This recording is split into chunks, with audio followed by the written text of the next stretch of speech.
everyone. So ano, nakapag-vote na ba lahat? Nakamang na ba lahat? So ayan, for lunch, kakain ako ng kanin salad. Last few days, parang kung ano-anong kinain ko, more on meat. And then naumay talaga ako, kaya gusto ko talaga ng gulay today. Gusto ko magluto ng linaw-ag, kaso naisip ko ang dami kong romaine lettuce, baka masira na. So ito muna.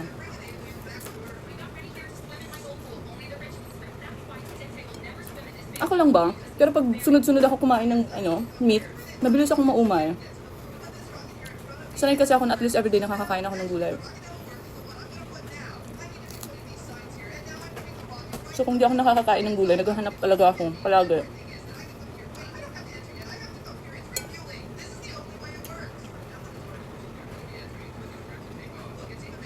So hilaw yung lettuce na to. Hilaw siya. Fresh na fresh.